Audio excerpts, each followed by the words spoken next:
Hello dear students, कैसे हो आप सब लोग। और 22 जून की मॉर्निंग शिफ्ट यानी कि शिफ्ट 1 में क्वेश्चन आपको फालेसी से पूछा गया। रेड हियरिंग फालेसी के बारे में क्वेश्चन पूछा।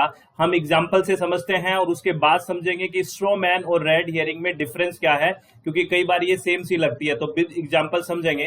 तो रेड हियरिंग और जो स्ट्रॉ मैन है इनको साथ पढ़ना है। The main difference is that red herring is completely change the subject to a new topic, while straw man stays on the same subject but misrepresent or exaggerates the opponent's argument to make it easier to attack। क्या कह रहा है कि जो red herring और straw man है दोनों ही बातचीत में ध्यान भटकाने वाले तर्क होते हैं, यानी कि जो लॉजिकल फालेसी दोनों में काम तो एक ही होता है कि ध्यान भटकाया जाता है, लेकिन दोनों के काम करने का तरीका अलग है। क्या है मुख्य अंतर, क्या है? रेड हियरिंग पूरी तरह से उस विषय को ही बदल देगा जिस विषय में बात हो रही होती है, जबकि जो स्ट्रॉ मैन होती है वो जो फालेसी है वो उसी विषय पर रहता है लेकिन सामने वाले की बात को तोड़ मरोड़ कर पेश करता है।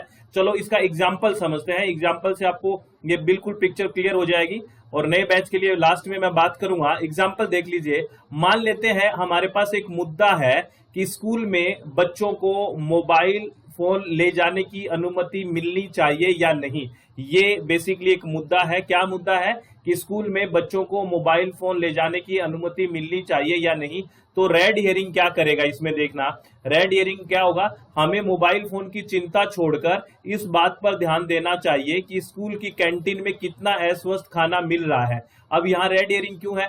देखिए बेसिकली इसने मोबाइल के मुद्दे को ही छोड़ दिया, इसने तो ध्यान भटकाई दिया, अलग ही बात कर दी, क्योंकि कैंटीन का खाना एक अलग मुद्दा है, इसका मोबाइल फोन की अनुमति से कोई संबंध नहीं है। यहाँ सिर्फ ध्यान भटकाने की कोशिश की जा रही है, तो इसलिए यहाँ रेड हियरिंग होगी। अगर स्ट्रॉ मैन की फालेसी होती तो क्या उदाहरण देखिए, इसी बारे में क्या कहता। मेरे विरोधी चाहते हैं कि बच्चे स्कूल में पढ़ाई छोड़ के सारा दिन सिर्फ गेम खेलें और रील्स देखें। अब यहाँ देखो बात जिक्र मोबाइल का ही है, ठीक है ना, और कोई जिक्र तो नहीं है, लेकिन इसने चीज को बहुत बढ़ाया चढ़ाया है, क्योंकि विरोधी ने सिर्फ आपातकालीन स्थिति, इमरजेंसी या पढ़ाई में मदद के लिए फोन लाने की बात कही होगी, लेकिन बोलने वाले ने उस बात को बढ़ा चढ़ाकर ऐसा दिखा दिया जैसे जो विरोधी है वो बच्चों को की पढ़ाई को ही बर्बाद करना चाहता है।